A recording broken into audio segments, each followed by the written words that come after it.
if you're new, grab your remote and have your thumb on the play button because we're going to press that at the same time on the count of 3. 1, 2, 3.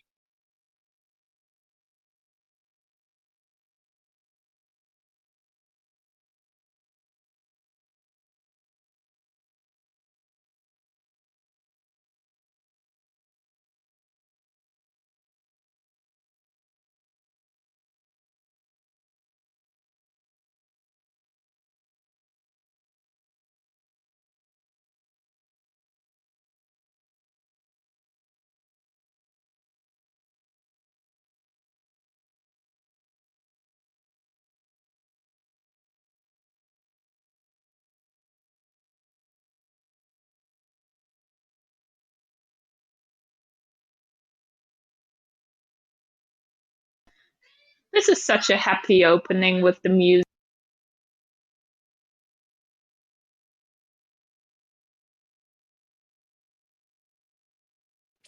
I just don't understand what's happening. Are they back in Florida? They're still in Florida. Does anybody she not notice make it back to Midge's her dress? room? Yes, Then- she's yeah, still okay. wearing the same dress. Well, she did tell her parents that they could sleep in her room and she would find somebody to bunk with. So she slept at the pool.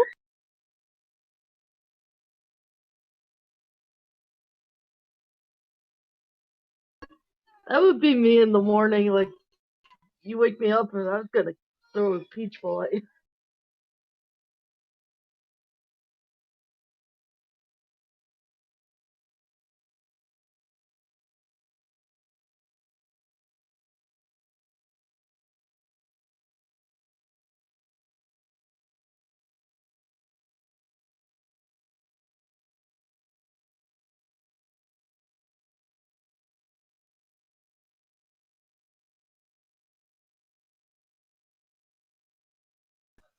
I have to say, I'm not a fan of Rose's hat here. It reminds me of my carpet because my mother made it for me and it has the same structure.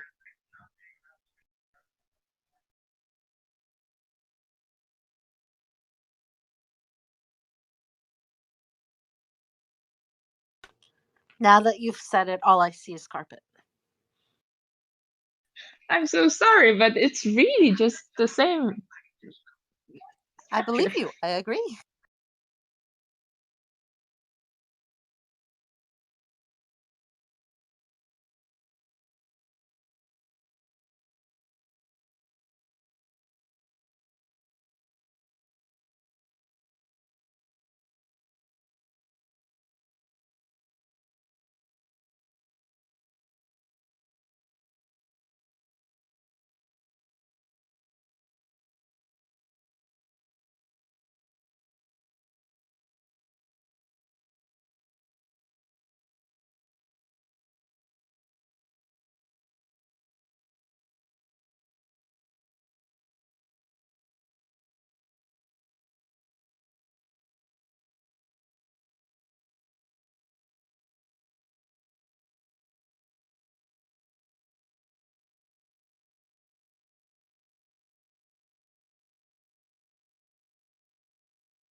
They're only just starting to think about her tour.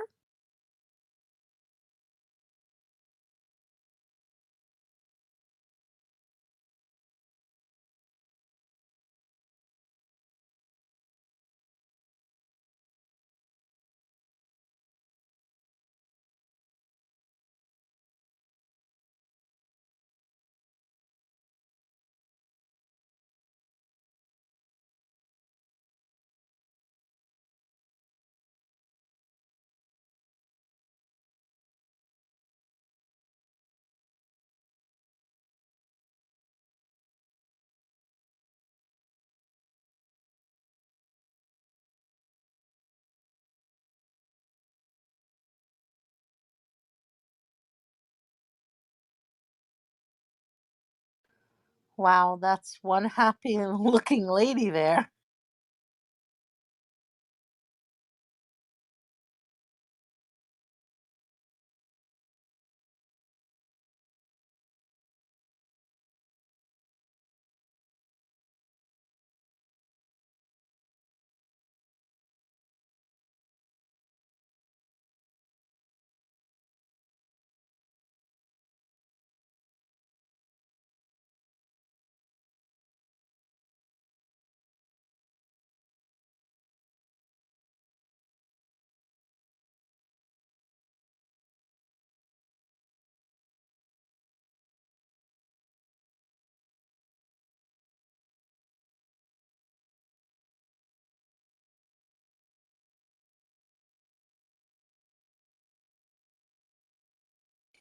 They're so gonna get together. You,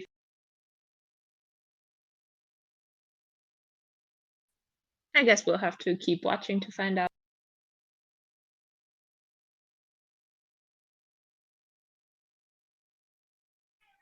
Did she just check whether she's still breathing? Put some Yes, on a mirror. Yes.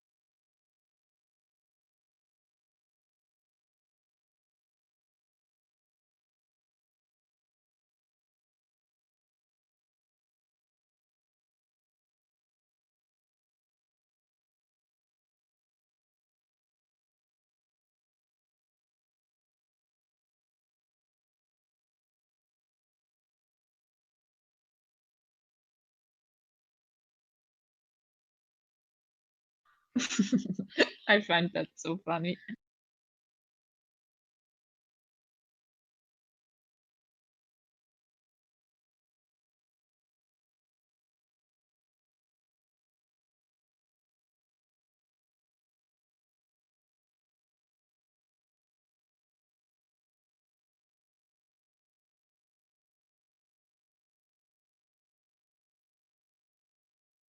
He just said my, right? Like how did she not slap him?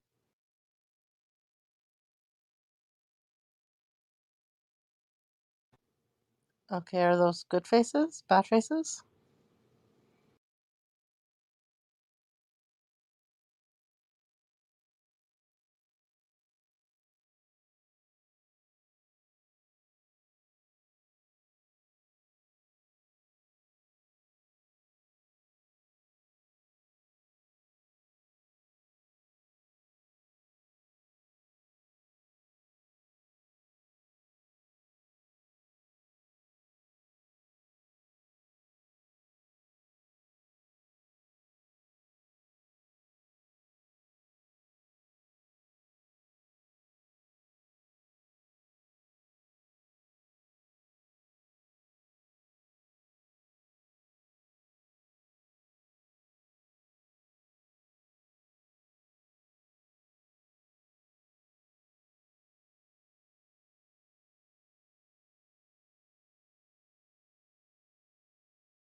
I guess May did intervene after all.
Aww. Hi.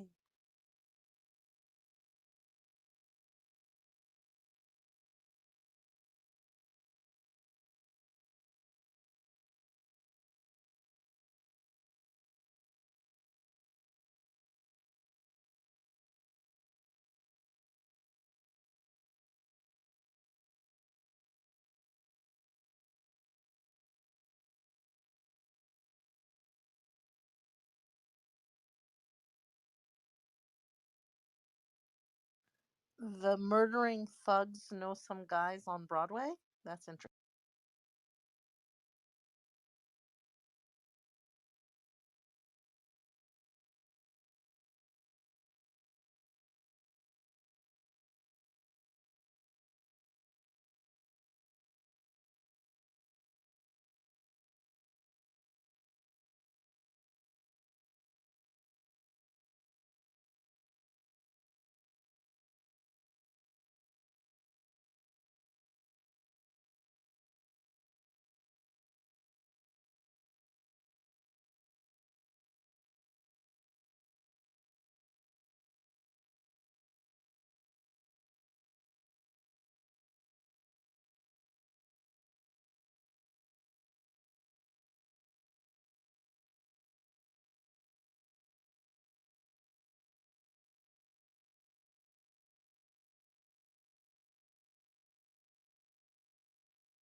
That's a sore topic with Joel.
That's an interesting plant she's holding that has holes in the leaves.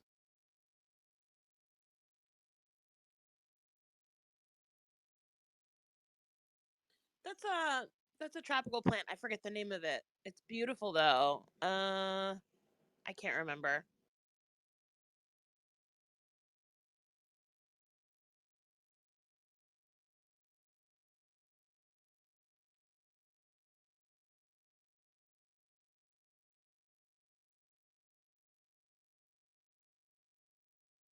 I love her boating outfit. I love her sunglasses, her headband.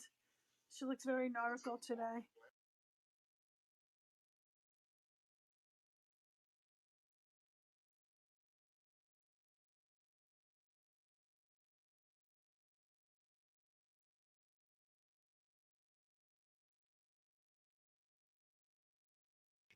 He doesn't seem all that nasty. I don't understand what happened. Julie Andrews!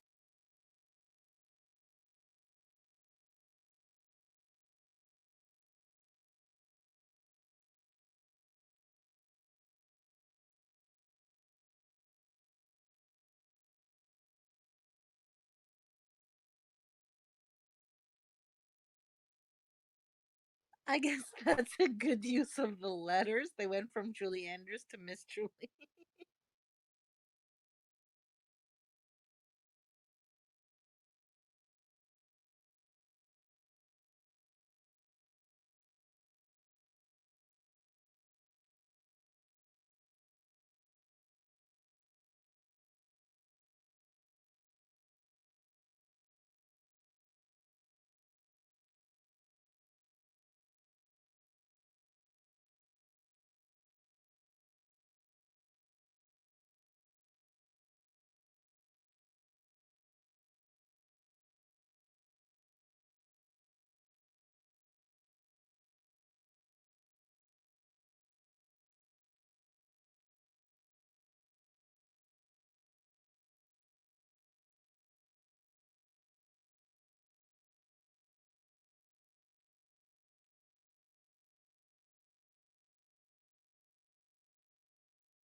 I don't blame him for the kids who sneeze.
I love that she brought a boating outfit on tour.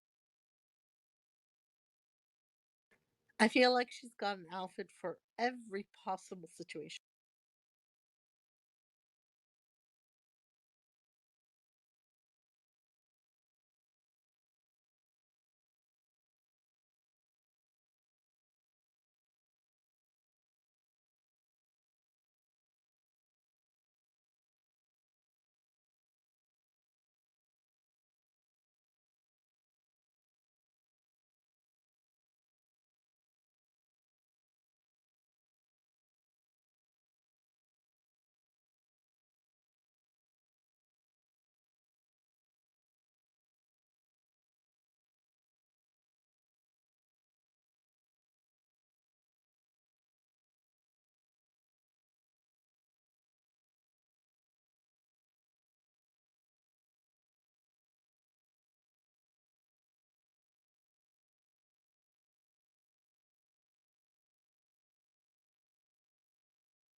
I knew it.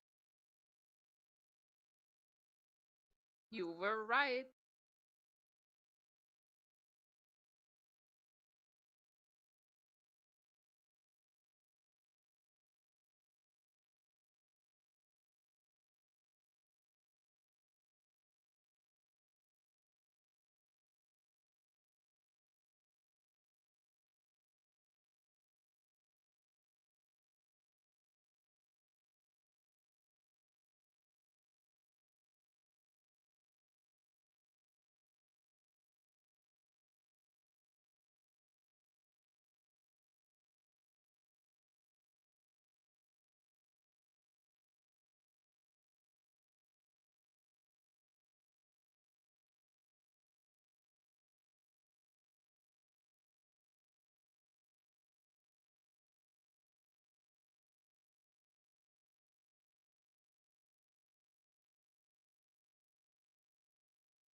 Abe's gonna steal it.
When did Joe become a prude?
Okay. Oh, that was an interesting episode. How did everyone like it? Or not like it?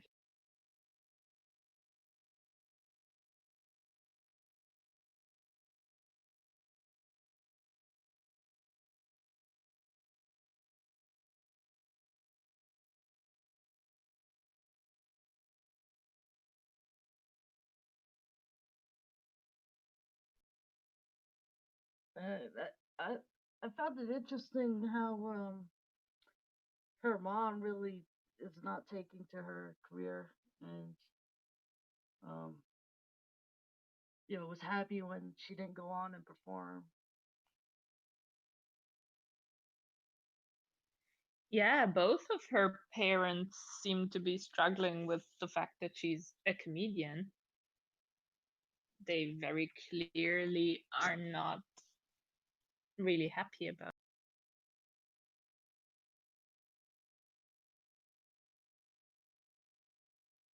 Yeah, I also wonder if um Sophie is gonna be different now going forward. Do you think she is going to be? I I I don't know. I think it possibly, they told her to loosen up and everything, and obviously did. Well, I can't say too much because I've seen the show, but um, she definitely has proven that she has what it takes to be on Broadway. Yeah, definitely.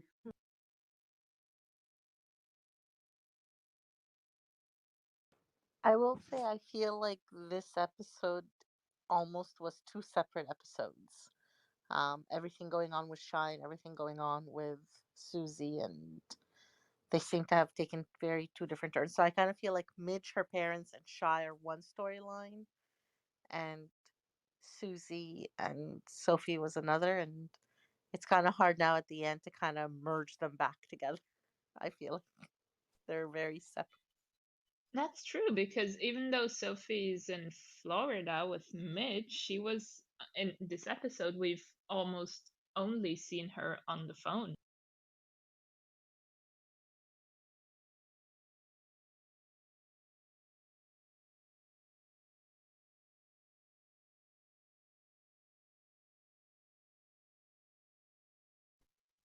I have a question for you because when Ape visits his friend at the beach, that's a scene that I never really understood. What did you make? So I feel like that's a throwback to Abe's, you know, anti-government protesting days. So when she said do something fun, he thought to himself, well, what did I used to do for fun? And remembered that he had a friend here who he could talk to. But then it's heartbreaking because you find out that it's a playwright who was basically ostracized through McCarthyism. Do you guys know what McCarthyism was?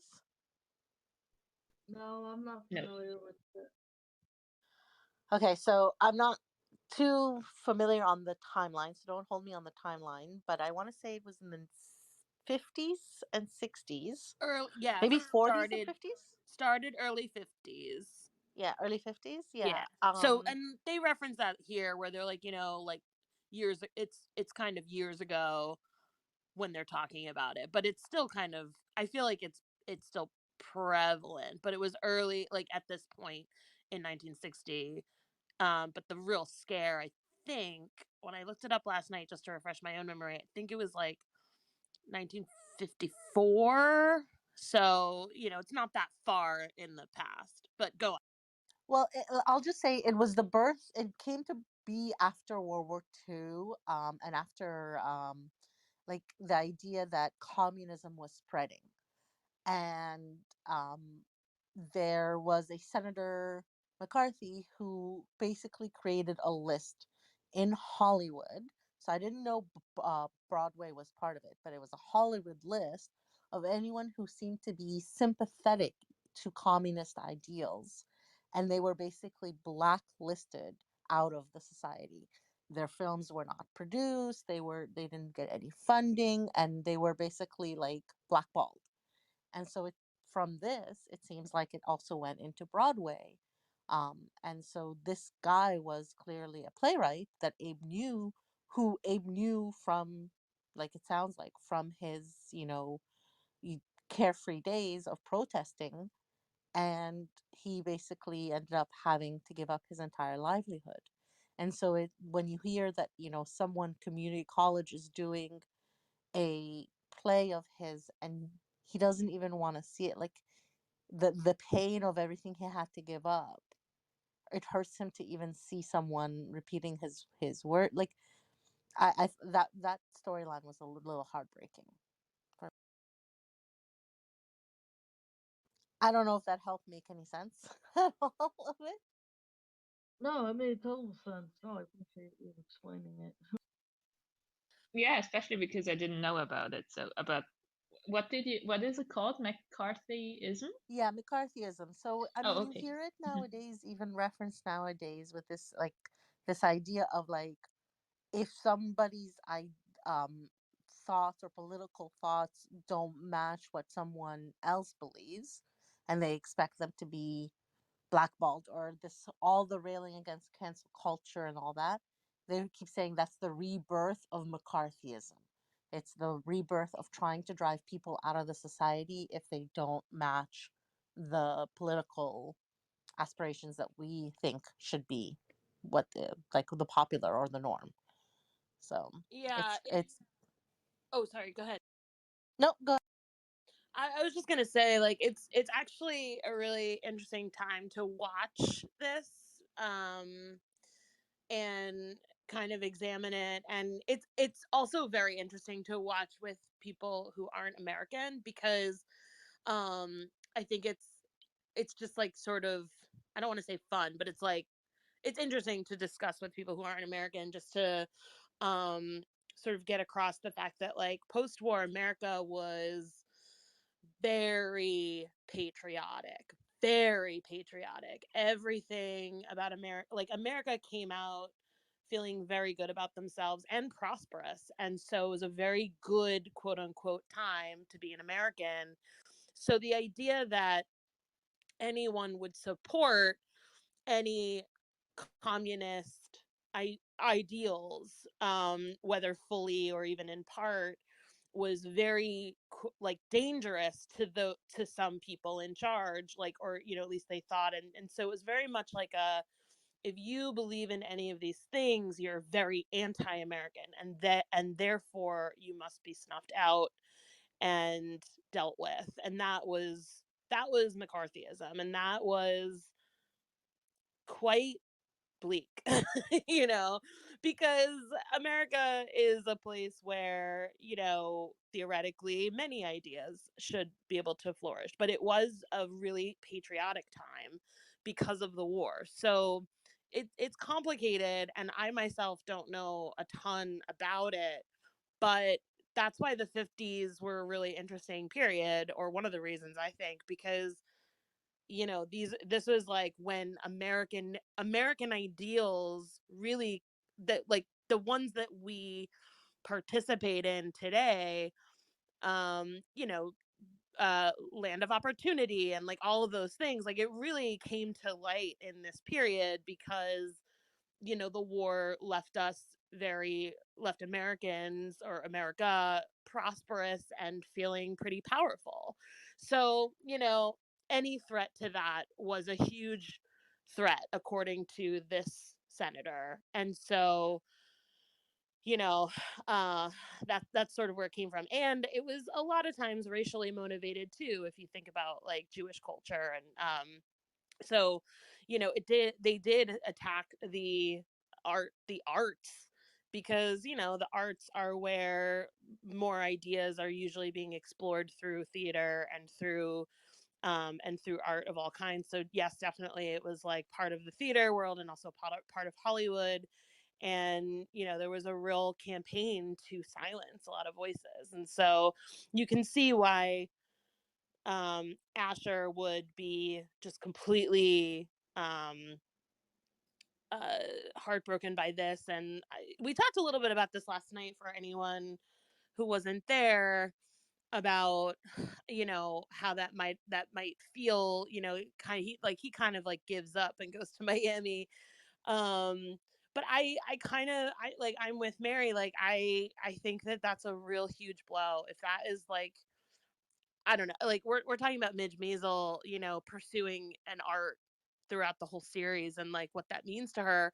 And you know I think for a playwright, or for any artist or writer, to be sort of um cast out by your own community has got to feel really, really bad. And a lot of people did either name names, or kind of like not support writers who were being accused of McCarthyism, because they themselves didn't want to be put on that list. So, it was a real rough piece of our history that I think maybe isn't explored the best it could be here, but like is definitely something that happened. So I'm kind of glad that they did. And I wonder what Abe is like doing, because it's 1960 and things are changing. So like I'm kind of curious as to like what he's up to, having had this conversation.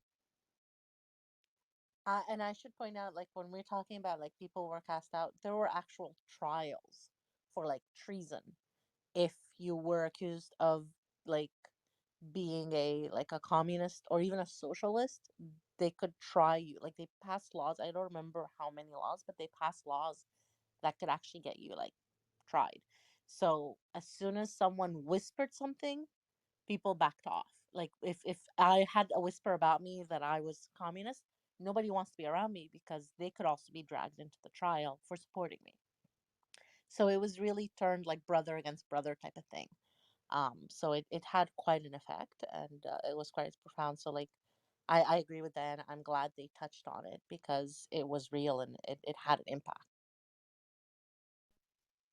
Diana, why would you say that in your opinion, they didn't explore it as well as they could? I think it kind of gets sprung on us in a way without a ton of explanation. I mean, I think if you're watching it, and I think this conversation here sort of exemplifies that. If you're watching it from anywhere and you might not know what McCarthyism was, it just kind of feels a little out of place. And I kind of, I don't know, I almost wish there was like a little bit more preparation for this, because like we've never seen this Asher character before. We've never heard about it, so I kind of feel like maybe a few more plantings of seeds would be interesting, or maybe use like what's going on with um Sophie and the other play to like, I don't know, maybe reference it I just feel like it could have been fleshed out a tiny bit more. But I mean, I'm glad it's there. I the character kind of came out of nowhere, and it's a great scene. It's a long scene where they have that conversation, Abe and Asher. And my only like real complaint about it is that it's like, wait, who's this guy? Like, it's sort of um I don't know. And maybe that's just nitpicky, but yeah, like I think they could have delved into this very serious thing a little bit further. And maybe they will, because we now see Abe typing away. And it's really interesting too, because, well, something that I kind of love is Abe has been trying to get back to um his sort of anti Roots. establishment roots. Yeah. And he's been going about it sort of this kind of funny and performative way, where he's like hanging out with the kids who are like, yeah, it's the 60s, man, like, and they then leave him to, I mean, the last episode is really funny that they're sort of railing against like everything, and they're pro um I don't know, like they're anti the man, like that type of stuff. And then like they're like, okay, I gotta get home. Like my mom's doing my laundry. Like like literally one of the lines, which I think is a comment from ASP, on how like kids tend to be very idealistic, but like also very much appreciate um the trappings of a free and like pretty what's the word I'm looking for, um uh like affluent society. You know what I mean? Like, there, none of those kids were like hurting for anything. They were just sort of like, it's the 60s, man, like let's do something dangerous, but like they're not really interested. Whereas, for Abe, the stakes were a ton higher, like they were a lot higher. And so that's like part of the conversation too with him and Asher, is that like, geez, like when we did it, like these were, this was what was at stake. And then you see with Asher, like what was actually at stake was, he lost everything. And so I don't know, it's a fun like juxtaposition of like Abe venturing back into his roots through those young adults, and like what they're doing and talking about, and then sort of realizing that no, like I need, like what we were fighting for was actually very important. And so let's get back to that. So I don't know, and it sort of, I think, remains to be seen like exactly what his ideals were. I mean, I could be alone in that, but I'm kind of I'm still struggling to be like, what was Abe like? What was his axe to grind? Like what like what was it? And I feel like it's got to be cultural, and I just haven't delved into it yet. It's funny, Diana, because I saw it from a slightly different lens. Like when you were talking about how you wish they had gone a little bit more into it, I actually thought that the purpose of that scene was more for Abe to be able to reflect back on his own actions and realize that the change that he felt, like he at one point in the past he said he doesn't understand how he got to where he is from where he had been. And I think this actually goes to show that he changed when he was much younger. It wasn't so late. It was from when this whole thing happened with Asher. He says it. He didn't stand up for him. He didn't do anything for him. And I think it's a way for him to realize that, like, this change wasn't gradual. It started quite quickly at the very beginning, and he's lived an entire life since then, but the change didn't happen late. Like, am I trying? Like, I don't know I if I'm I explaining. totally understand what you're saying, and I definitely agree. I see what you're saying. So I think the reason they didn't delve into it isn't necessarily because they wanted to talk about McCarthyism, but they were trying to put the focus on Abe and his own reflections. And I really liked that it helped us see why he had been with those kids. Because he finally says that he thought he was recapturing it and then realized they were idiots. Right. And like for me that storyline had been very frustrating, like watching him with those kids. I'm like, you are a trained professor who would have never accepted any of this attitude from any of your other students. Why the hell are you hanging around with these kids? And it was this, I like this storyline that he had, this conversation they had today was a nice wrapping for me on that storyline and kind of like settled it a bit. Yeah, I totally get that. I yeah. So now that I'm thinking about it, like maybe that was the purpose, is that I'm bringing my own like experience into it too, where I remember being in college and people being really idealistic because I went to NYU, so we're like walking around the West Village and everyone's like, oh, the man sucks, blah blah blah, and like and everybody like the people who came to NYU could not have come without being kind of affluent. Like they were, just like very much like living off mom and dad, and like, I mean, myself included. And I was sort of like, guys, like what?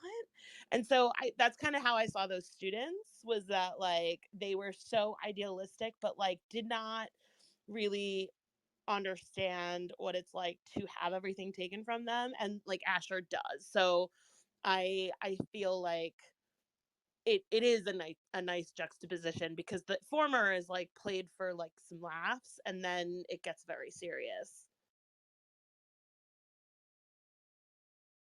Yeah, I agree. And some revelations here today about Shy, which is really interesting. Not where I expected them to go at all with that character.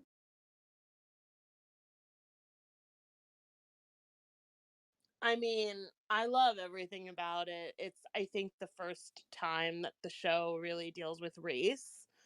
Um Even just him saying like we don't stay at your hotel, like that's so real and so of course, and the show just hasn't done that yet. And so, they've had Midge like hanging out with black performers outside a club in New York, but they haven't actually taken that to task that, of course there'd be black performers, but they're not going to be mingling with the white talent or the white um patrons. So that, like, just that alone is really interesting. And then, of course, his sexual orientation being 1960, him being a black man, like, it's just very compounded, which is super interesting.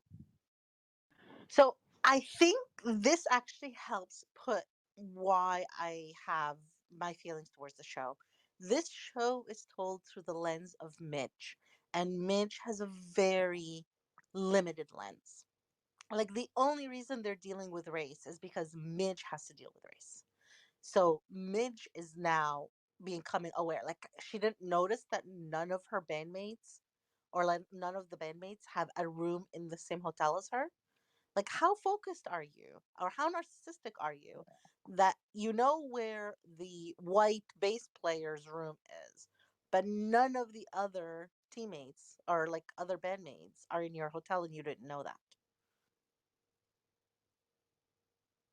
Yeah, I agree. I think it's really interesting how she even uh, and maybe that's like, you're totally right, but maybe that is also why I find it compelling that someone, because it's like the epitome of white privilege, that she wouldn't even see it.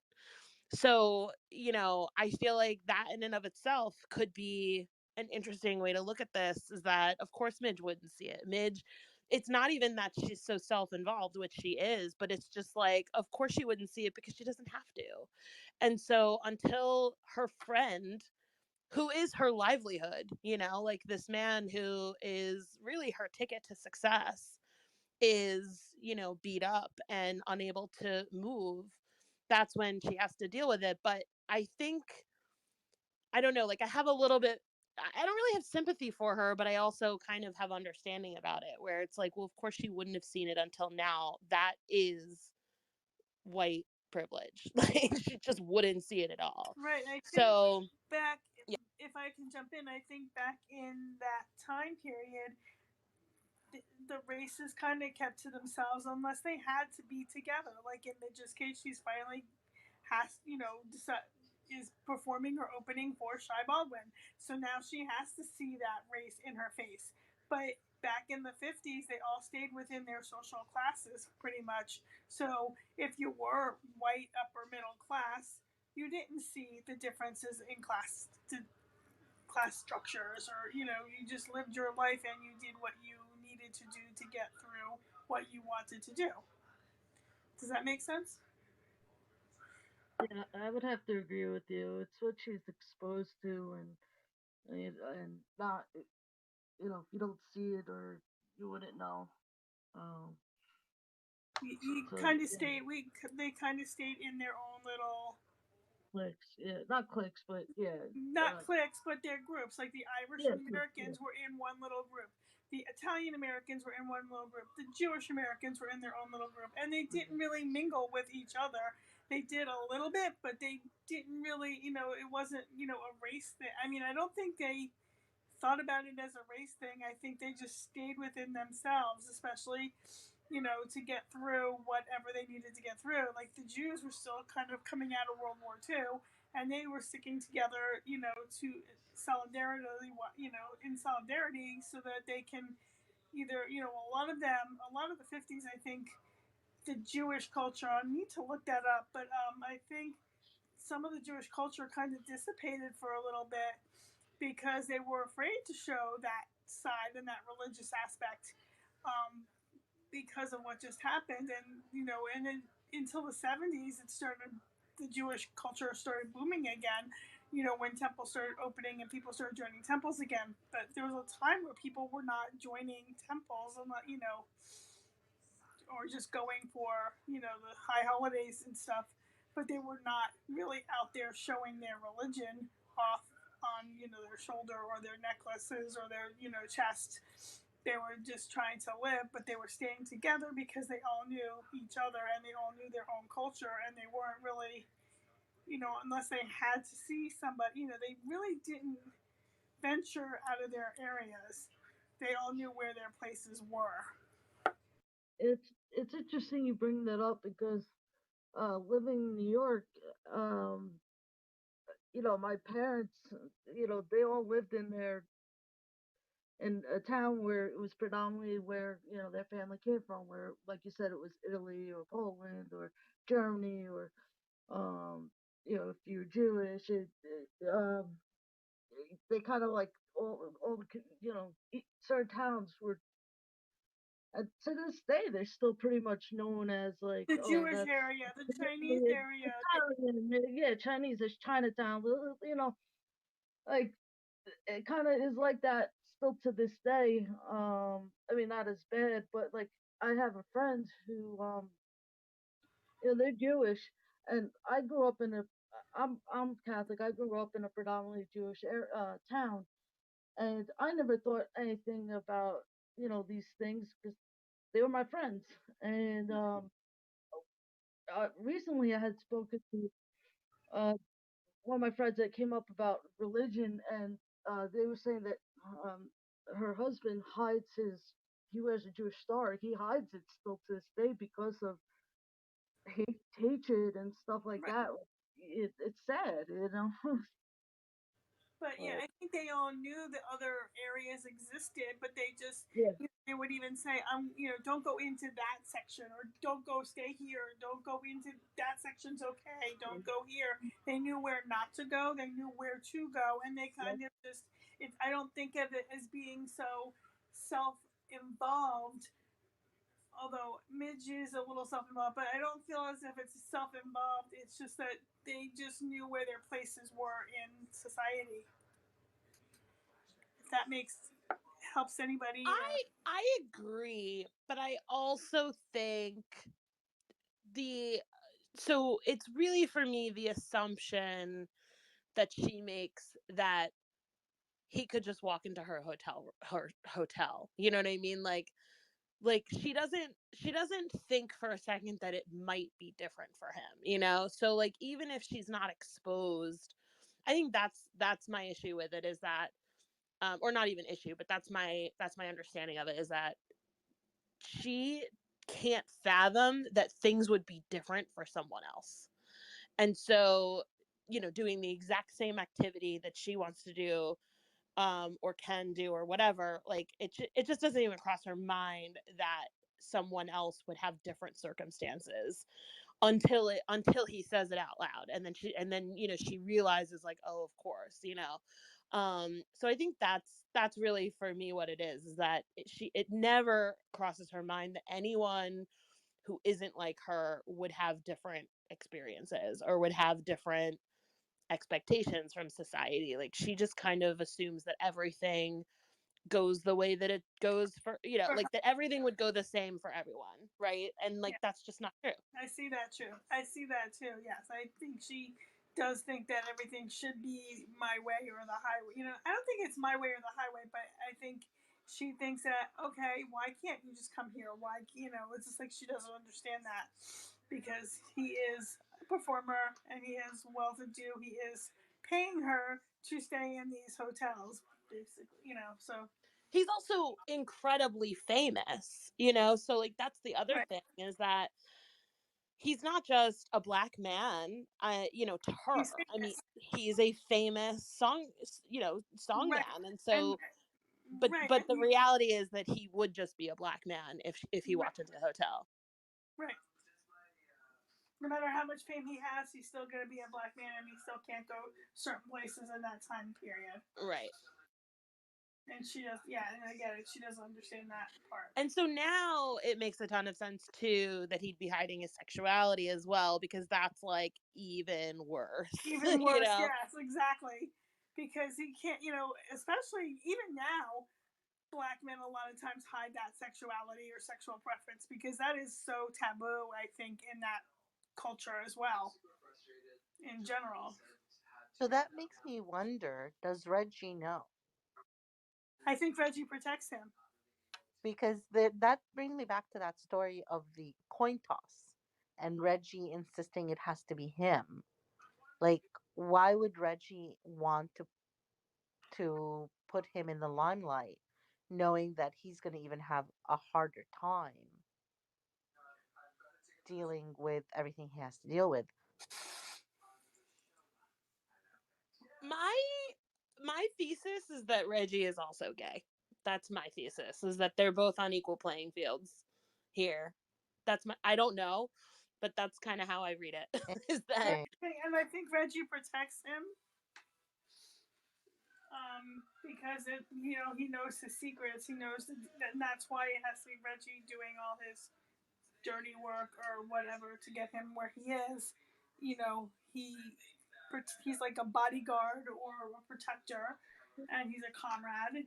Maybe that's why Shy was in the women's room that one time. He's his manager, right, Reggie? Yes. So I mean that's kind of his job, right? To he's got to protect them and keep those secrets, you know, I mean, he for a knows reason. I mean, secrets. Yeah, what? absolutely. Absolutely. But he He was has to also know his his best secrets. friend. Yeah. And so when he tells this story about like who was going to be famous, then they did a coin toss and Shy lost. Reggie did 2 out of 3 to make sure that Shy would win. And it's like, it almost felt like, when he first said the storyline, it's like, oh, wow, he was willing to sacrifice his own fame to prop you up.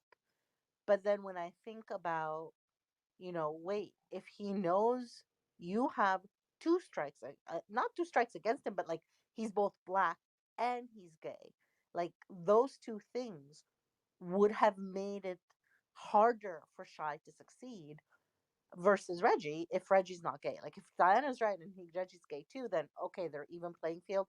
And yes, Reggie wanted to prop up his friend, but I almost like if he's not like the thought that came to my mind was he putting him out in harm's way, but then also protecting him? Like it's a little.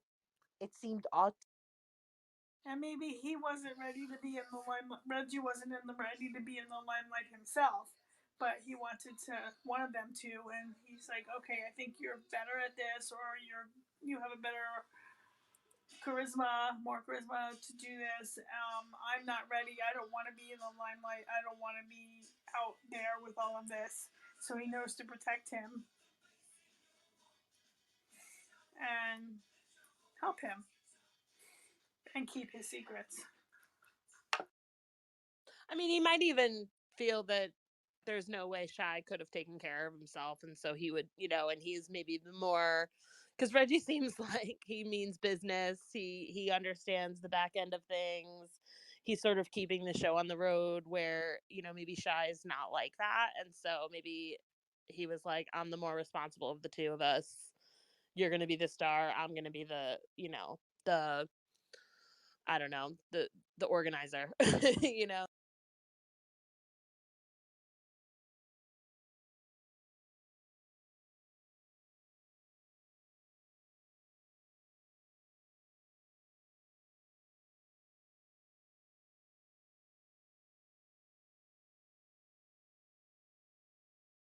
So how are we feeling about those two main stars going at it? What's going to happen with the play?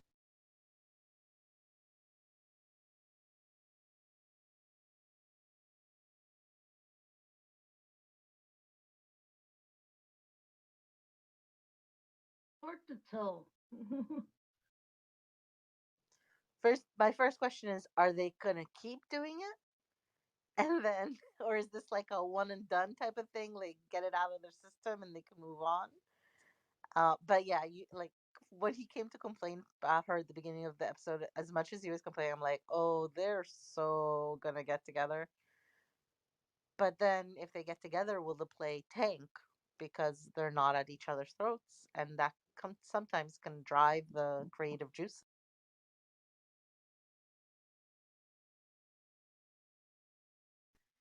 Although during the not practice, what's it called? Rehearsals, it seemed more like Sophie was on bad terms with the director more so than with um, her co.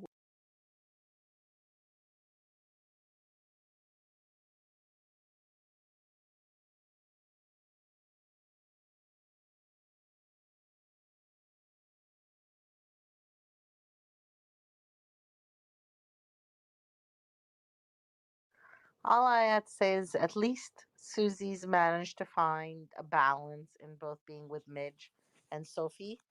Midge seems to have let her go quite a bit, and Sophie's accepting that she's not always going to be around. And like talking on the phone seems to be acceptable to Sophie now. So, for Susie's sake, at least, there seems to be a good balance there. For the the poor guy who's like, enjoy Florida. He may not be as happy that Susie's not around, but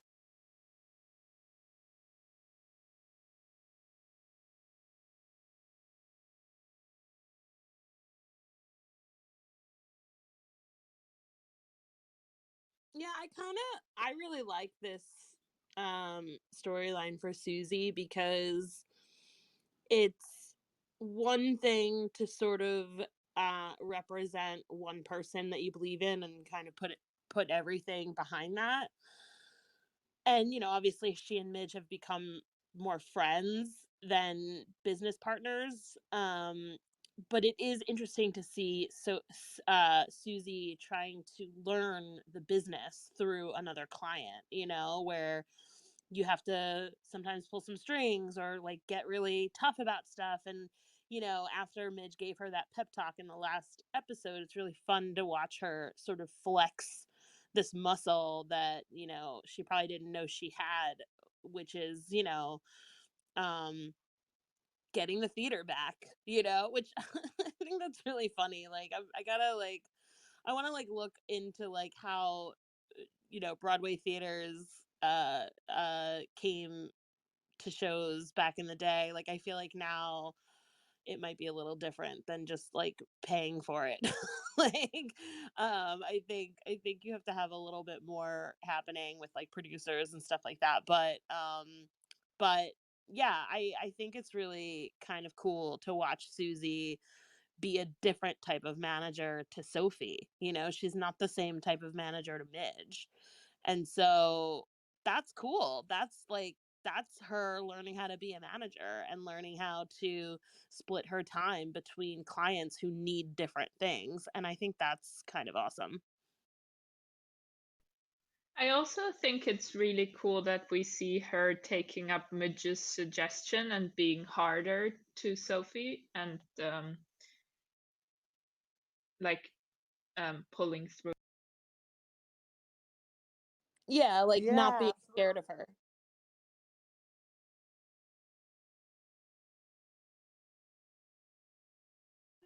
Yeah, she's definitely grown as a manager quite a bit from when she first started.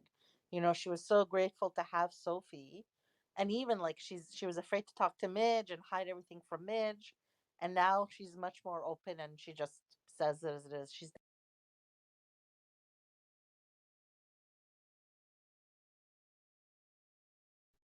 Okay, so Mitch and Ape both had their eye-opening moments or conversations. What about Joel? What do we think? He's an idiot. I'm sorry, Diane. I try, but he's an idiot. I I, just can't I can talk about Joel all day. take it. I love this episode for Joel because the scene where him and May get into the fight and he throws out the brisket comment, it's so clear that he's like triggered by her trying to help him.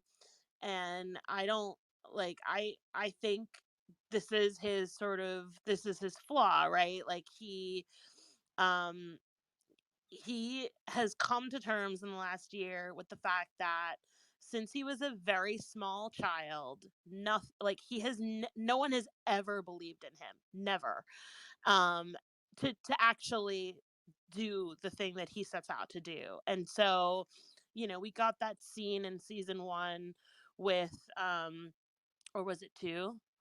Might have been 2, with his father talking about the bar mitzvah, and like, yeah, like, basically how his dad like swindled people into like thinking that the Maisels are really important people, and he cut corners and just to make himself look better. And Joel grew he grew up with that notion, like, that's okay. And I think, once he throws his life away and realizes that, like, oh wait, I've been letting Midge make a brisket to get me a better time slot, and like to do everything for me, and I still failed. I think he's on this quest to really prove himself, to really prove that he can conceive of, execute, and succeed at something. And I just feel like I understand where he's coming from. Like, he's been told his whole life that he can't, either indirectly or directly. And so he's really trying to do something that's all his. And I think his anger with May is misplaced because, he, like, that's what he's responding to. He's responding to this notion that no one thinks he can do anything. Whereas, like, actually what she's doing is truly helping him in a place that like he would actually need it. It's not the same as Midge, like, charming someone with a brisket to get him a better time slot. Like, May is actually opening doors for him that would just never be open to him, otherwise. So, whereas, like, I think like the equivalent of like letting Midge make the brisket is like kind of like like letting your mom do your laundry, whereas like with May, it's more of like like she's being strategic. She actually believes in him, I think, and is just trying to get things done that he would never be able to do himself, only because he's like not Chinese, and like, so like that's I think that's a really interesting moment for him because he's having a crisis of efficacy. And like, I think that's super relatable. And then the fight that he gets into with Archie is so great because he sees Imogene like being so, like the innocent victim in all of this, and is kind of being like, you don't, like, he understands what it's like to lose his wife and to lose sight of what he had. And he just doesn't, he sees Archie doing the same thing that he did, and he's mad about it because he's mad at himself. He's mad at himself for throwing that away, and so he's going to actually physically punch Archie because how dare he do the same thing and like risk what he lost. I love Joel in this episode, but I don't know. I just think his character arc is the most fascinating for like out of every character, because he's actually, you see him making steps to like actually learn something and reflect on what happened before, and how he wants to change, and how he's like uh pursuing that change. And I just think like, again, like everything that he does, it comes out wrong, it always comes out wrong, but like you kind of understand where he's coming from, and I think he's trying really hard, and I just love him anyway. Do you think he's setting himself up for failure by wanting to succeed by himself? Yes, yes, I do. And I think he's smack dab in the middle of this journey where he before was always told you can't do it by yourself, and so like, I have to help you, Joel, like, oh Joel, like, I have to do this for you. And so he let his father do it, he let Midge do it, like he let everyone help him. Now he's sort of taken the complete opposite tack, which is, nope, I don't need anyone's help, I'm gonna do it myself, like a toddler, like, I'm gonna tie my shoes on my own, don't help me. And I think he's gonna have to come to a happy medium of like, life and relationships are about a give and take. They, whereas before he was taking all the time, now he's trying to, like, I guess, kind of give all the time. And so he's got to like fall in the middle somewhere. And I think he's going to find that, May could really help him. I think the problem for Joel in this episode was that May didn't discuss it with him. Like, maybe if she had come to him and said, like, hey, I might be able to help you in this area. Like, what do you want? Like, maybe I can do X, Y, Z. Like, he probably would have said no, but I like to think that there's a point at which Joel will have evolved enough to be like, you know what, I do need your help. Like, let's see what we can work out. But he's just kind of not there yet. And perhaps like May knows that, so she just does it behind his back. But he feels like everyone looks at him like a puppy who can't take care of himself, and that's insulting to him. And on a level, he can't, and so he's trying to prove everybody wrong. But I do think that there's gonna be like some sort of switch where he's like, oh wait, I can ask for help, but I can also do it myself. And there's something to be gained from asking for help. I think he's gonna get there. Maybe season 4.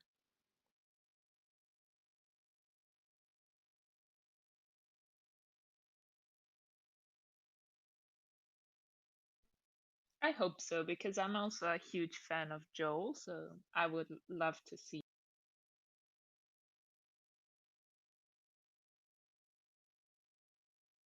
I just think out of every character in this show, he's the most real. Like, I think he's the most relatable because he makes common mistakes that people make every day. He, you know, I don't know, like Midge feels like a cartoon sometimes. Like, she just doesn't feel real. Like, no one is that charming all the time, like that type of stuff. And every other character in the show is kind of um cartoony, like they're sort of they're funny and they're colorful, but like there's something about Joel that just feels like, yeah, I know that guy, I know that person, I know what that's like, and so I'm just sort of really invested in his journey.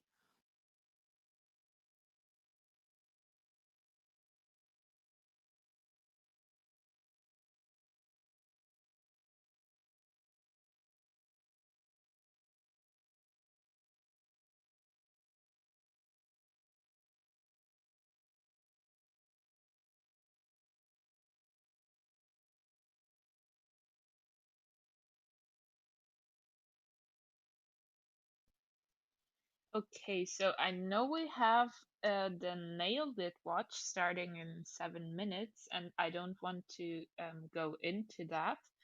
Um, are there any last remarks anybody would like?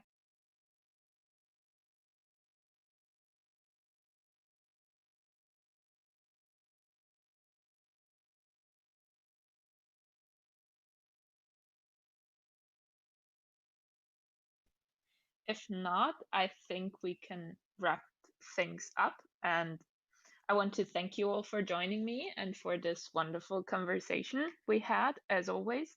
And I hope to see you back tonight and or tomorrow for episode.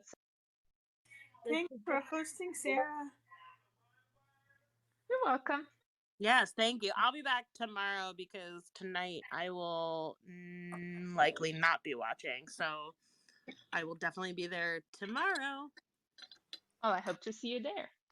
Yeah, I'm gonna be in my office tomorrow, so I won't be able to join the rewatches. Real world, real work gets in the way. It's kind of nice that I can sit at my desk and watch.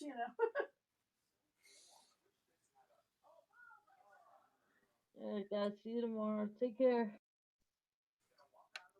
Bye, everyone. Bye.